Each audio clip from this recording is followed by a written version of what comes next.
नमस्कार दोस्तों, मैं केसी साहू सर आप सबका स्वागत करता हूं एक बहुत ही महत्वपूर्ण वीडियो पर। यहां पर आप देख सकते हैं, आज हम कक्षा 10वीं में पूछे जाने वाले कुछ ऐसे महत्वपूर्ण प्रश्नों पर चर्चा करेंगे जो बोर्ड एग्जाम में हमेशा पूछे जाते हैं और इस प्रकार के प्रश्नों को आप तुरंत बना सकते हैं। जी हां, बस प्रश्न को देखना है और उत्तर लिखना है। उसके लिए आपको क्या करना पड़ेगा मैं आपको बताने वाला हूं इस वीडियो के माध्यम से। देखिए, इस प्रकार के प्रश्न में आपके नंबर भी नहीं कटते हैं। याद रखिएगा, यदि आपको बोर्ड एग्जाम में अच्छे से अच्छे नंबर पाने हैं तो आपको इस प्रकार के प्रश्नों को तुरंत बनाना होगा। देखिए, क्योंकि इसमें एक नंबर आपको मिलेगा, कब मिल जाएगा? जब इस प्रश्न के सही उत्तर लिखेंगे। अब देखिए, अभी तो मैं इसका पूरा उत्तर बता देता हूं, लेकिन यदि आप लोग मुझे कमेंट करते हैं तो आपको कक्षा 10वीं के सारे जो प्रश्न हैं आपको बेसिक तरीके से हल करके बता दिया जाएगा इस वीडियो के माध्यम से। लेकिन यहां पर देखिए, हम इन्हीं प्रश्नों पर चर्चा कर लेते हैं। पहला प्रश्न आप देख सकते हैं, यहां पर लिखा हुआ है सम संख्या का वर्ग सदैव खाली स्थान होती है। तो भाई, सम संख्या का वर्ग सदैव क्या होती है? तो इसके लिए मैं आपको प्रूफ भी कर देता हूं, क्योंकि मैं डायरेक्ट उत्तर लिखूंगा तो आपको समझ नहीं आएगा मान जाए। तो यहां पर देखिए, हम मानते हैं कि सम संख्या क्या है? 2, और 2 का यदि हम वर्ग निकालते हैं तो 2 दूनी कितना होता है? 4, जो कि क्या है? सम संख्या है। इसी प्रकार मान लीजिए हम कोई अन्य संख्या लेते हैं, मान लीजिए हम 4 लेते हैं और इस 4 का हम वर्ग निकालते हैं तो 4 चौक 16, जो कि क्या है? सम संख्या है। इसका मतलब यह है, जब भी हम कोई सम संख्या का क्या निकाल रहे हैं? वर्ग निकाल रहे हैं। मान लीजिए हम 6 का भी निकालें, 6 का वर्ग करते हैं, 6 6 का 36। इससे यह सिद्ध हो रहा है कि जब भी आप कोई भी संख्या का जो क्या हो? सम संख्या हो। मान लीजिए हम यहां पर कोई और संख्या लेते हैं, 8 का वर्ग निकालना चाहें तो 8 8 64, अर्थात सम संख्या का वर्ग हमेशा क्या होगा? सम संख्या ही होगा। ये तो हमें समझ आ गया है कि सम संख्या का वर्ग हमेशा क्या होता है? सम संख्या होता है। तो ये पहला प्रश्न का उत्तर हो गया है और बहुत आसानी से आप इस प्रकार के प्रश्नों का हल कर सकते हैं। दूसरा प्रश्न देखते हैं, 12 और 6 का तृतीय अनुपाती क्या होगा? तो देखिए, इसको हल करने का मैं बहुत ही सरल सा तरीका आपके सामने हल करके बता रहा हूं। हम ये जानते हैं, जब भी प्रथमानुपाती, द्वितीयानुपाती और तृतीयानुपाती इस प्रकार के हमें पद पता हो तो हम क्या करते हैं? डायरेक्ट आंसर निकाल सकते हैं। लेकिन यहां पर देखिए, 12 दिया हुआ है और 6 दिया हुआ है और हमें निकालना है तृतीय अनुपाती। तो कैसे निकालेंगे? ये जो 12 है अनुपात करेंगे 6, और जिसको हमें ज्ञात करना है तृतीय अनुपाती, उसको हम क्या मान लेते हैं? x। और आप ये जानते हैं कि जब भी हम अनुपात निकालते हैं तो हमें 4 पदों की आवश्यकता होती है। तो यहां पर तो हमें केवल कितने पद दिखाई दे रहे हैं? 3 पद दिखाई दे रहे हैं, 12, 6 और x। तो यहां पर बीच का जो पद होता है ना, याद रखिए, ये जो बीच का पद होता है वो क्या हो जाता है? डबल हो जाता है। इसका मतलब इसको जब आप हल करेंगे तो इसको हम क्या करेंगे? यहां पर हो जाएगा 12 अनुपात 6। अब यहां पर समानुपात होगा और 6 अनुपात x। अब इसको आप हल करेंगे तो बहुत आसानी से हल कर सकते हैं। इसको हम क्या लिखेंगे? ये तो 12/6 हो जाएगा, ठीक है, बराबर हो जाएगा अनुपात की जगह, और यहां पर 6/x हो जाएगा। इसको जब आप आसानी से हल करेंगे, यहां पर देखिए, इसको अगर हम हल करेंगे तो हमें पहला आंसर के रूप में यहां पर क्या मिलने वाला है?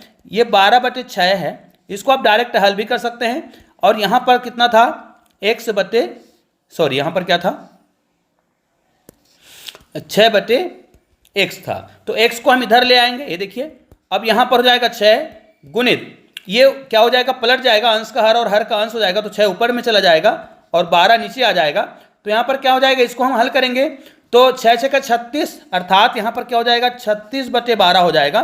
12 से भाग देंगे 36 को, ठीक है, तो 12 तिया 36। तो यहां पर उत्तर कितना आ गया है?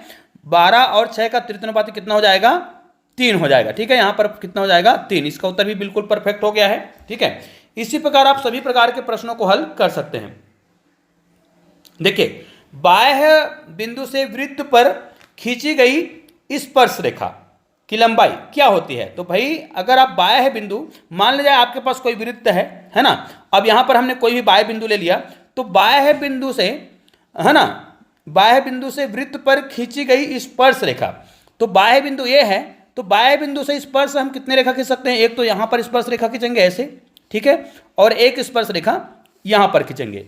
तो निश्चित रूप से इस बिंदु की दूरी जो है ना, वृत्त से तो समान दूरी है, यहां पर वृत्त से समान दूरी है, तो निश्चित रूप से यदि ये वृत्त से समान दूरी पर है तो ये जो रेखा है, खींची गई रेखा जो है, वो क्या होगा? हमेशा ये बराबर होता है। हमेशा याद रखिएगा, ये क्या होगा? बराबर होगा। तो यहां पर हम क्या लिख देंगे? यहां पर आप लिख देंगे बराबर, ठीक है। यहां पर आप लिखना है बराबर होती है, ठीक है। इस प्रकार आप इस प्रश्न को बना सकते हैं। उसके बाद देखिए नेक्स्ट प्रश्न में आ जाते हैं, जिस राशि पर ब्याज की गणना की जाती है। भाई ये तो बहुत सिंपल सा प्रश्न है, जिस राशि पर ब्याज की गणना करना है वो क्या कहलाता है, मूलधन कहलाता है। इसको किसी को बताने की आवश्यकता नहीं है, आप सभी जानते हैं उसको कौन सा राशि बोलते हैं, मूलधन बोलते हैं, है ना, जिस पर हम ब्याज की गणना करते हैं। अब यहां पर देखिए ये प्रश्न बहुत ही सरल और बहुत ही महत्वपूर्ण है, इसको ध्यान से देख लीजिएगा। मैं उदाहरण के माध्यम से समझा देता हूं। यदि किसी बिंदु के निर्देशांक, देखिए यहां पर निर्देशांक 8 और 0 हो तो बिंदु कौन से अक्ष पर स्थित होगा। तो चलिए इसको मैं आपके सामने प्रैक्टिकल करके बताता हूं।